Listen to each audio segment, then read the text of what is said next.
Good morning, good afternoon, good evening, wherever you are in the world. Welcome back to the channel. Today we are inside of a Maserati Ghibli. I've heard some people call it Ghibli. I'm probably messing it up too. Either way, we're inside of a Maserati, which I've rented from Turo. Yeah, I'm just gonna give my first impressions of it. We're gonna go out for a little drive off my favorite road, and I'll tell you how I feel about it. Yeah, the first impressions, here we are. All right, so here we are inside the Maserati, and I've put it in sport mode. Let's see if you can hear. We'll take it off. And there it is back on. Not sure if you hear the exhaust. Oh boy. The shifter, there's a piece of plastic on there that came right off. It's back on though. E-brake off. Let's go. One thing, when you come to slow down or come to a stop, the steering gets really tight. Once that happens, it's weird. Like yeah, it's strange. I'll close these windows up just so you can hear like how it sounds in here. Oh man, there are wait till I do my review on it, like because right now the first impressions I'm supposed to be doing, or what I normally do, is the drive and just how I feel about it. But something I gotta point out, and you can't see it on the camera right now, maybe you can on this one. This won't stay up. The sun visor on the passenger side is not staying up. And then on the shift knob, maybe the other camera caught it, is that there's a piece of plastic, sort of like a tint, that goes over like your gear indicators, and that came off too. So, and that's one thing that, you know, I was trying not to think about how other car journalists, well, I shouldn't say other because I'm not a car journalist, but how some car journalists and other YouTubers have talked about like some of the cheap parts on this car. And, you know, I wanted to give it the benefit of the doubt and just kind of come in with my own feel for it. But it's hard to ignore like that sun visor is not staying up, and that this little piece of plastic on the shifter just came right off. It's back on. It clipped right back in, but it's, why is it falling off to begin with? Why was it made that way for it to just come off? But let's go back to the drive, the way it feels. Again, when you come to a slow speed, when you're like about to park, the steering gets pretty tight. And I don't know if that's something because it was in sport mode or what. Like maybe it tightens up. So I'll try it again at some point with sport mode off and see if the steering feels different then. But as far as when you're driving it, maybe, yeah, I'll turn off sport mode right now and see if that, besides the exhaust and the revs, the steering does feel fairly the same. We'll put back in sport mode. Revs go up. Exhaust note gets a little bit louder. I haven't been outside yet to hear what it sounds when you're standing behind the car, those two different modes, or I have to set my camera up to capture like exactly what that sounds like. But steering, yeah, maybe it's just something about it. Now, as far as like the smoothness, definitely from like all the cars I've rented recently, or that I've rented, which is I rented an Abarth, which is what got me into getting an Abarth. I rented a Jeep Wrangler, which is a totally different beast, and the Mercedes-Benz CLA, which might not be a direct comparison to this at all, right? Because the size, this is much bigger. This is more like maybe an S-Class or an E-Class, if you want to compare. But as far as like what I'm going to compare to, is just what cars that I've rented or driven in my life, and that Mercedes-Benz compared to this, obviously, besides the size, if we're not thinking about size but we're talking about the drivability, I'm gonna be honest, like going into it, I was less excited about the Mercedes-Benz. It was just more like something like, oh yeah, I'll try it out. And it was the first time that I had rented from Turo Go, the app where you don't actually have to meet a host. This one I was actually really excited. It's a Maserati, you know. Now it's not quite like the Grand Sport, which is the one I would actually consider purchasing. This one I wouldn't consider, or at least not before my first impression on it, right? But what's my point? My point is I was more excited about this than I was about the Mercedes-Benz. And right off the bat, I can tell you that I feel like I am still, I'll take it up this way, I still am more excited. What I can say is that it's kind of been switched, like the reality versus the expectation. I think now I feel like the Mercedes-Benz so far has been, right off the bat, more excited to kind of sit in. Once I did, and I was like, wow, the Mercedes-Benz was pretty nice, the interior, and the Maserati is just, it's okay, you know. It definitely feels like you're driving something that is meant to be luxury, no doubt about that. But it doesn't feel, I don't know, maybe it's just my style, but like the Mercedes-Benz had like carbon fiber looking parts on it.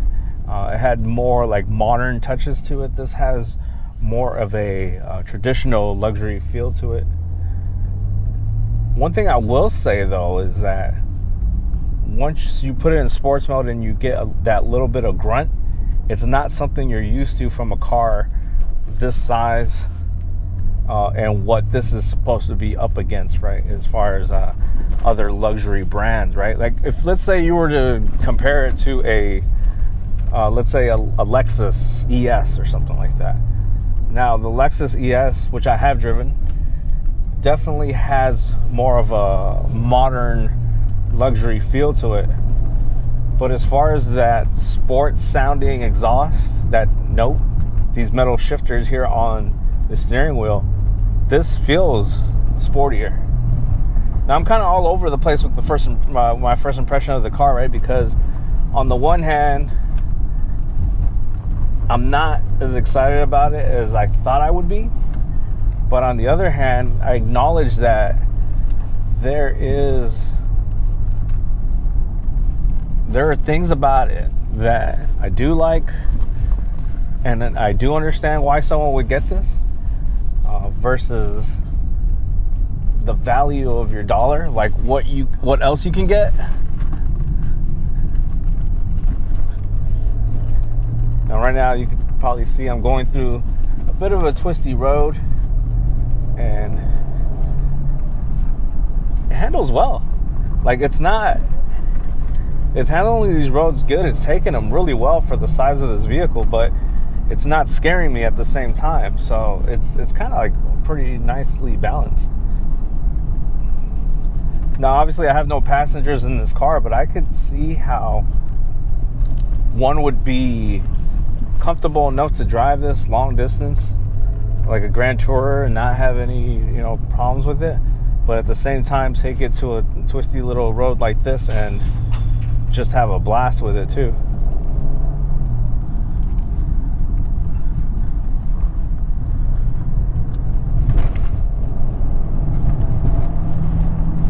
Yeah, there we go. Get these downshifts in.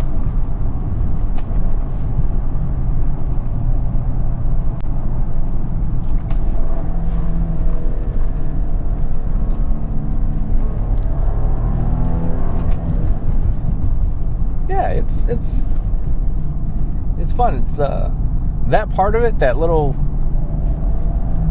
sport mode part of it, and the paddle shifters and pushing it a little bit hard through a twisty road makes this a fun car for sure. I'm hoping you guys can hear what I'm hearing inside this cabin. Because the exhaust, it's not the tone. It's not like the Abarth where it makes you almost laugh a little bit. If you just want pure luxury with all the bells and whistles, all the latest technology, something like a Lexus ES is something I've actually recommended to folks who are looking for a sedan, something big, that's luxury and can last a long time. Now, I haven't yet dug deep into what this would be like, but I would assume because this is a Maserati, your maintenance prices, things like that, will go up, and compared to a Japanese car, it may even go up, considering it's European, to like other European cars like a BMW or a Mercedes Benz, being that it's an Italian car. As far as like things that may go wrong with it mechanically, I'm sure there are plenty of things that might come up as far as that, or electronic.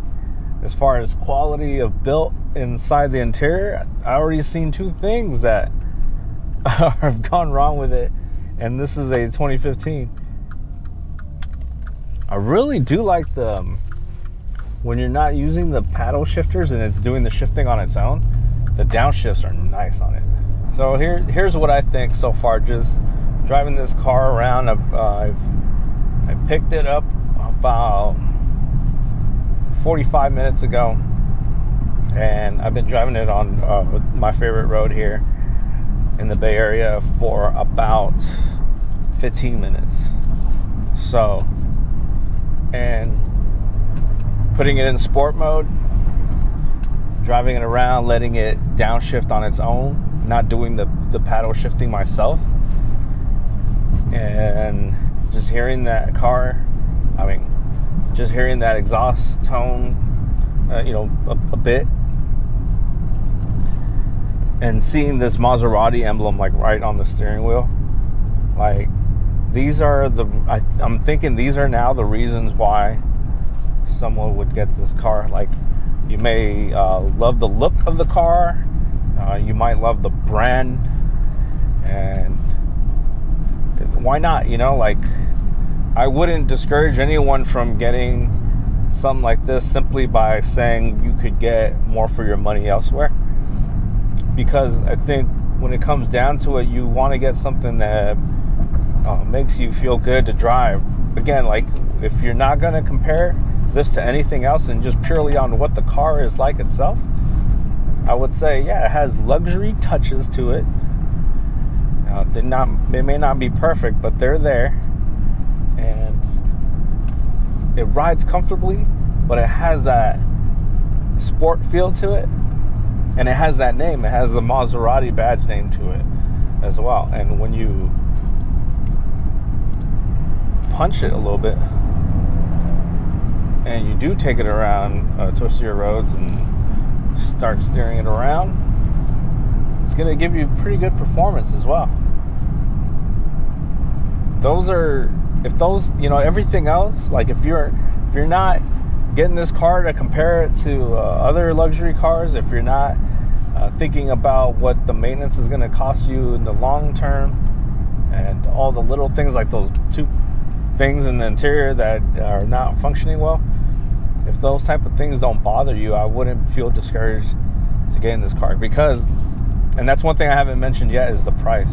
Now, if you're looking at something like this one, which is a 2015, and I have navigation, the really nice wood grain to it. It has leather parts here and there, and the leather seats are comfortable.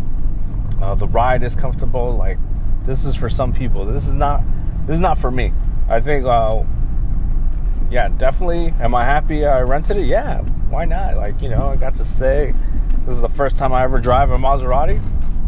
Besides a Fiat, this is and my Ducati, but that's a motorcycle. This is the first time I get to drive a different kind of Italian car. So, yeah, definitely cool. And one thing I didn't notice earlier, and I kind of went through a tunnel a little bit, pushed it a little bit, and that's it.